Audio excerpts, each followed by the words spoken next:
financial argument. Follow us on YouTube.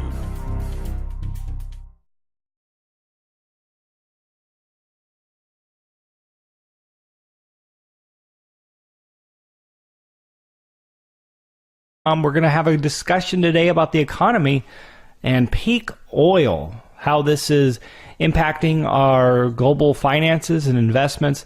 And I brought on the line an entrepreneur, a hedge fund manager, expert on commodities. His name is ERIK TOWNSEND.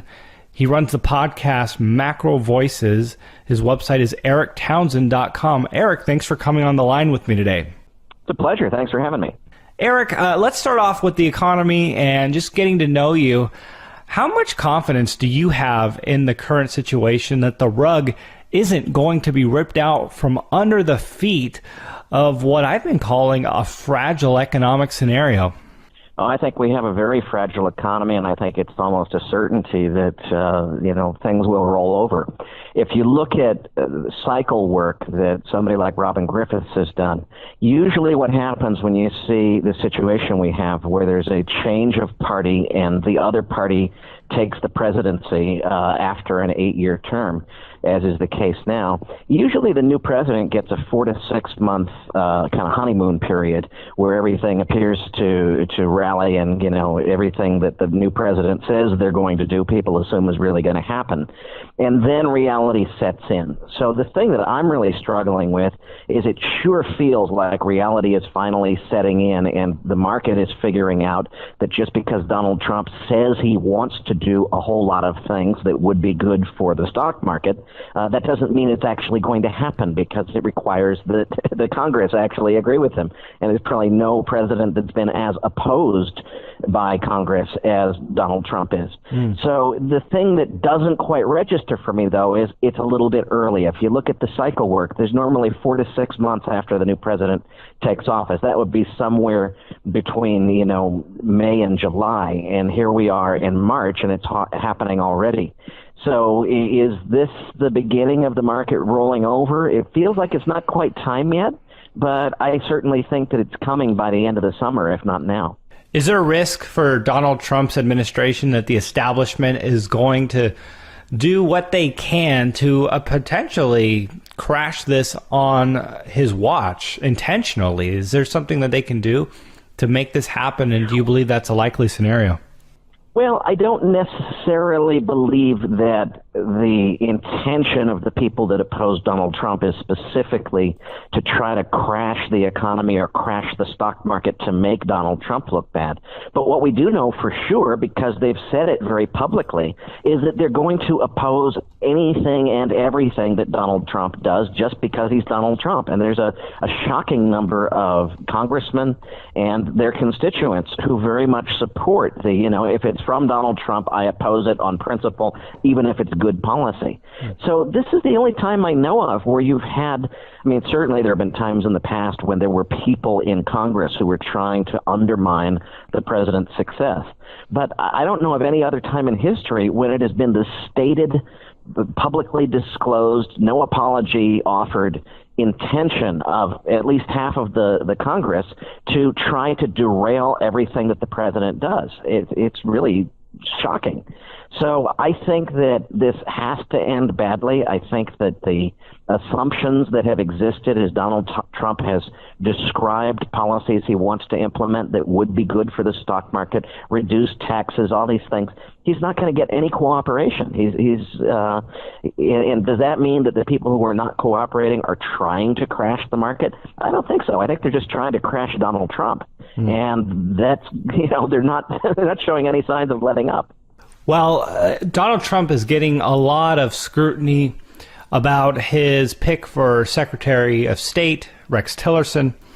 Obviously, heavy ties to ExxonMobil and oil. And I wanted to discuss this with you, given your research about oil. And do you believe that this is going to be the future, a necessity, given that we have this massive revolution going on in the clean energy sector, batteries, and many are saying that oil is going to go down to $20 a barrel that's its true price because of the new technologies that are coming out that are efficient and effective as they're getting more and more efficient and more effective.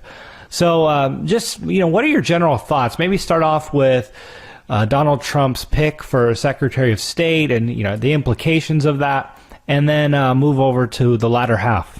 Okay, well, starting with Rex Tillerson as Secretary of State, I think that the presence of Tillerson in the cabinet and also, Harold Hamm is supposedly good friends with Donald Trump. What it really makes me think about is, will we see policy changes that are designed to promote American oil production over foreign production? For example, a import tax or duty of some kind on imported oil in order to make U.S. shale oil more attractive. If that were to happen, it would have a lot of consequences for the oil market. It would change a lot of things. But in the grand scheme of things, I don't think it really changes the global supply and demand. It's just a question of we get more oil locally. And I think that the risk that the good news probably is with these people on board, they should understand all these things. We really do need imported oil. Well, there's a lot of oil being produced in the United States, but it's light, sweet oil that our refineries in the United States are not set up to refine. So you actually have to mix heavy sour oil with that light, sweet oil, and that's imported heavy sour oil, in order to get to a grade that our U.S. refineries are capable of refining. Now, of course, that could change with time. If we were going to really focus on the U.S., maybe there would be, government money to, revolutionize or change the refining industry, build new refineries. And oddly enough, kind of ironically, it's not like you need a more fancy or complex refinery in order to refine the light, sweet stuff. It's actually the other way around. You need very complex equipment to handle the heavier oil, but that's what the U.S. is geared up to do. The easier, simpler style of refinery to design and build that you need for light sweet oil, we just don't happen to have that kind of refinery at this particular moment. So you could see a lot of changes to the landscape of whether or not the U.S. is importing oil or exporting oil. One of the things that's already happening is we're importing and exporting at the same time. Well, what the heck is going on there? Why would you be importing and exporting the same commodity at the same time? And the answer is we're exporting the light sweet stuff and we're importing the heavy sour stuff so that both we and our trading partners are able to mix them in order to get something that's refinable. Moving on to the second part of your question, I think a lot of people, it's a matter of time frame.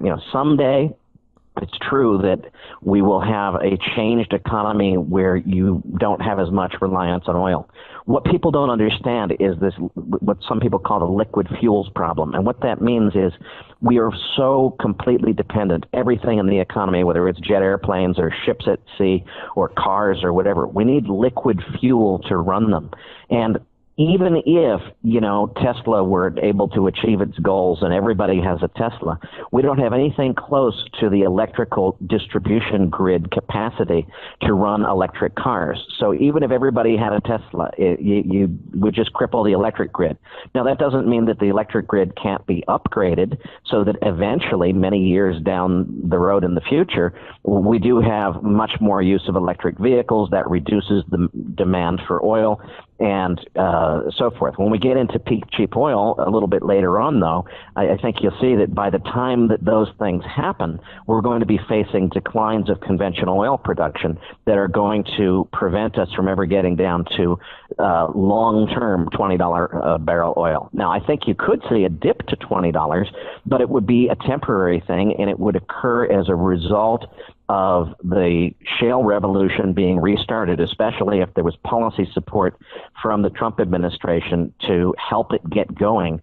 Right now, there's too much oil in the system. There's too much oil in the world. And this OPEC narrative about how they're supposedly going to rebalance the market is mostly rhetoric. It's the cuts that they're making are not nearly big enough to offset increases in production that have occurred in other countries and that will occur in the United States, especially especially if there's policy support. And it's a changing picture and a moving target. There's a lot of things that could happen in either direction. Venezuela is about to fall apart, potentially into civil war. If Venezuela were to go offline completely, that's a major loss of supply that would have to be compensated someplace else. But if Venezuela stays online and the U.S. shale industry really gets a boost with some kind of favored tax treatment where U.S. oil doesn't get taxed as much as imported foreign oil does, that could potentially change things pretty dramatically in terms of encouraging more supply. And more supply, of course, is going to push the global price down because we don't have the consumption behind it. If you add to that a recession, which, regardless of whether you and I are right to think that we're maybe teetering on the edge of a recession right now, let's suppose that we're wrong and there's no recession for the next year. Okay, look, we're way long in the tooth on the economic cycle. It's time for a recession. It's past time for a recession. So it's coming sooner or later, and when it does, if at the same time there's policy support for increased oil production in the United States, we're going to have a supply glut problem. It could easily create a temporary $20 per barrel situation, but I don't think it would be a sustainable long-term $20 a barrel. I think it would be an anomaly that would occur for a short period. Eric, let's go down then the history, if you would, brief history of oil production and peak oil and where we're headed with the production globally. Okay. Well, way back in 1956 or 57, I can't remember which it was, there was a geologist at Shell Oil called King Hubbard, and he predicted that the analysis that he did, he said, look, if you look at any oil field or any collection of oil fields, what happens when you discover these things and you start drilling them is at first there's an increase in production. You drill more holes in the ground, you're running more pumps, more wells, you're producing more and more and more oil. Eventually, the reservoir pressure starts to be affected because you're pulling so much oil out of the ground, there's less pressure there. And you see a peak in production, and then there's a decline. And the more oil that you take out, eventually reservoir pressures get to the point where you can't just pump the oil out. You have to resort to these new techniques, and they're actually not that new, but they're recently economic techniques such as hydraulic fracturing, which breaks up shale rock and allows the oil to flow out of it more easily. So any oil field or collection of oil fields, or the whole world for that matter, it follows this form where you discover a certain amount of oil, you start to produce it, and it increases in production, it hits a peak, and it starts to decline. And what Hubbard predicted all the way back in 1957 was that sometime around the early 1970s, roughly 1970, U.S. domestic oil production would peak and begin to decline. And then he also predicted back in 1957 that around 2000, world oil production would peak and begin to decline. And these two predictions were just remarkably prescient because it's exactly what happened if you only talk about the kinds of oil wells that existed back in Hubbard's time. So if you talk about conventional oil production, where you drill a hole in the ground and you pump oil out of that hole and you don't do any of these other fancy tricks like hydraulic fracturing, that conventional oil production on land or in shallow water, not counting, deep water offshore, any of the oil sands or any of the other non-conventional technologies, the U.S. peaked in the early 70s, and global production peaked in 2005, exactly like Hubbard said. And what the prediction is by about 2030, those conventional producing oil assets around the world are going to be in deep decline, and we will have far less oil, potentially, half as much oil production from those conventional resources as we used to. So that would mean a really, really big problem for the world.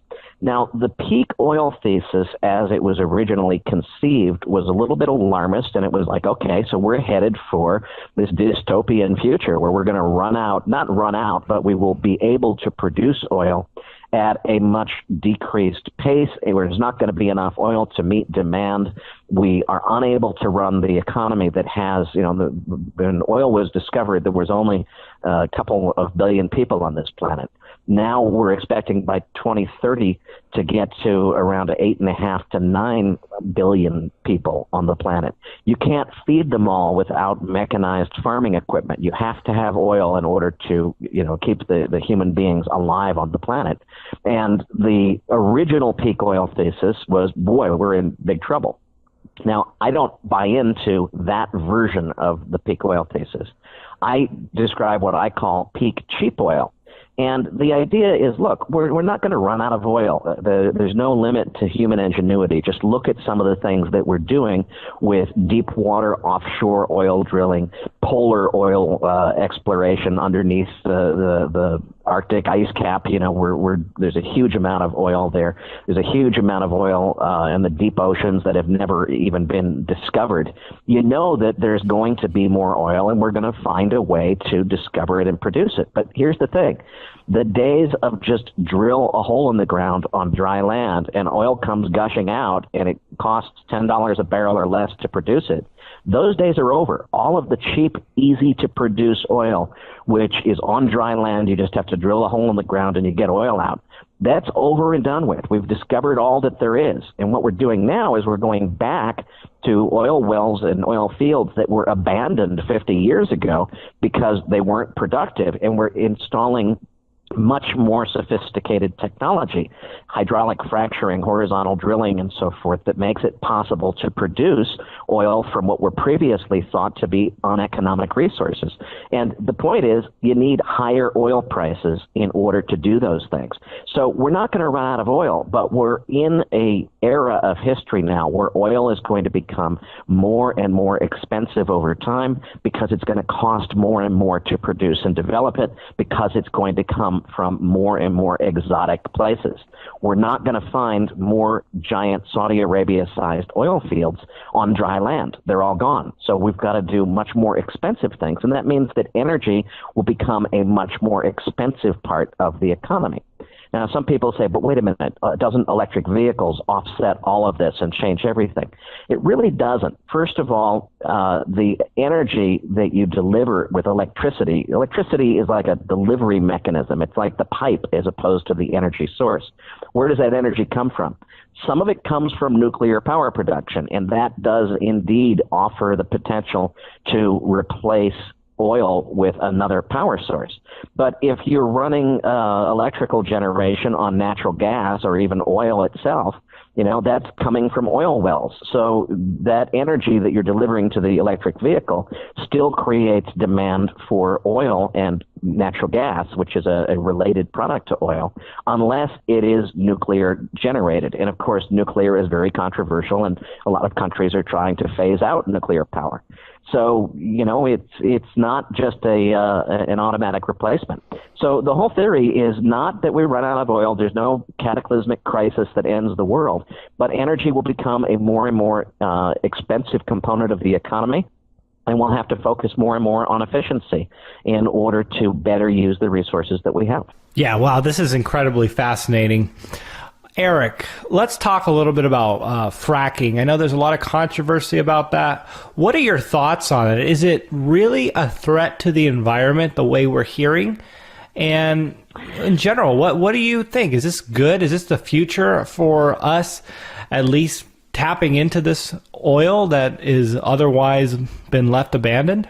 Well, it's a tough one. First of all, fracking is a very effective technology to get oil out of rock that you couldn't have gotten oil out of before. The thing that frustrates the heck out of me on this, and it's not just this, it's also, something like global warming. The so-called scientists on both sides of the debate have been caught lying several times. We know we can't trust them. So if you talk to the oil industry, the answer is that fracking is occurring, thousands of feet below the water table. It is not related in any way, shape, or form to, anything going wrong with your water supply. That's all a bunch of nonsense that a bunch of crackpot environmentalists came up with that has no basis in fact. Then you talk to the environmentalists, and there are degreed scientists on their side that are saying, no, that's not true. There's actually, proven connections that fracking has increased the frequency of earthquakes in some regions, and that even though the fracking is occurring much lower, there still can be a result in the water table, which is thousands of feet above it. If that, I don't know the exact explanation of why. I look at it as, unfortunately, I don't trust the sources on either side. Everybody is biased. The environmentalists are willing to fabricate stories in order to support a cause that they believe in, and definitely the oil companies are willing to lie in order to protect their financial interest. So I don't really know. I would say that the people, especially Hollywood people that are making a big deal about fracking, probably don't know what they're talking about. Doesn't mean that they're wrong. It just means that I think they're working more on emotion and rhetoric than informed facts. As far as I can tell, fracking doesn't pose any huge risk the way some people say, but there is a connection between fracking and earthquakes. It's hard to say. Sure. Well, all good points there. I guess my last question is where's the opportunity in this? Where's the opportunity in peak oil or peak cheap oil, as you put it? Well, we are seeing, and one of the things that I want to stress is the view that I have about peak cheap oil. Some people would say, well, look at the last couple of years, this huge sell-off in oil prices. Doesn't that disprove the theory? And the answer is no, it doesn't disprove the theory at all, because if you look at the projected decline rate of producing conventional oil fields, that's all happened, exactly as everyone predicted. The shale revolution is amazing in terms of what it's delivering, but these are short-lived plays. Shale oil wells have a huge, huge steep decline curve. In other words, you drill the shale well, it's producing 1,000 barrels a day the day you drill it. A year later, it's producing 10% of that. So the decline rate and the need to invest more capital in those shale wells is dramatic. What's happened is, in the wake of the financial crisis, we've had just a sea of easy money, and a lot of it found its way into the junk bond market to finance just this huge malinvestment, too much investment in the shale patch, and it's allowing us in the short run to produce a bunch of oil, which frankly we're going to need a lot more later than we need it right now. But there's an opportunity for people to make a profit producing it right now, so they're doing it. And I think that what's going to happen in terms of opportunity is we're going to see a bottom in oil prices. Was the $26 that we saw last year, was that it? Or is there still another low coming? I don't know. I think there is a possibility that there's another low coming, because frankly, this OPEC narrative about how the market's about to rebalance itself is nonsense. If you look at the actual data, we are at an all-time record high of oil in storage. Cushing, Oklahoma is at 88.15% of its total capacity. So we've only got about 11 and point something percent, less than 12% of the capacity is available. If we run out of capacity there, which is where the West Texas Intermediate Crude Oil Futures contract is settled, there is takeaway capability to pipeline it down to the Gulf Coast, and there's more storage available there. But even that storage is filling up very rapidly. So we've got a situation where we may see another low, I'm not sure, but sometime in either last year or next year, I'm not sure which one, that epic low in oil prices is going to be something that's remembered for generations, because it's going to be all uphill from there. I don't know if the bottom is in yet, but I would say within the next 4 to 5 years, this situation has to resolve itself, and you're going to see much, much higher oil prices because of peak cheap oil. That's only after we kind of deplete. What we're doing right now is a lot of capital was made available to rush and produce all the shale oil in the United States sooner than we needed it. And we're going to miss it when we really need it. 10 years from now, it's not going to be there. It will all have been produced. So the opportunity is to understand that the bad news for the energy sector may not be over yet, but it's getting close. And when it is over, it's going to be the buying opportunity of a lifetime. Well, Eric, you brought up many great points and a lot of things to look forward to.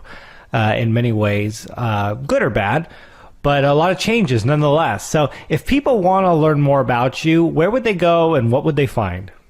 Well, the best thing for people, especially more sophisticated investors, is I do produce a weekly podcast called Macro Voices. You can find that at macrovoices.com. And what we try to do is focus on finance professionals and very sophisticated retail investors. So it's not about, teaching people the difference between stocks and bonds. It's more looking at very advanced topics like, spread trading in the crude oil futures market or that kind of thing. So we talk to a lot of macroeconomic experts every week, and that's at macrovoices.com. Aside from that, I have a personal website at eriktownsend.com, ERIK, and I think there's a couple of videos there about peak oil and peak cheap oil, and that's about it. All right. Well, Erik, hey, I appreciate you coming on the show with me today. I appreciate your time. Thanks so much. It's a pleasure. Thanks so much for having me.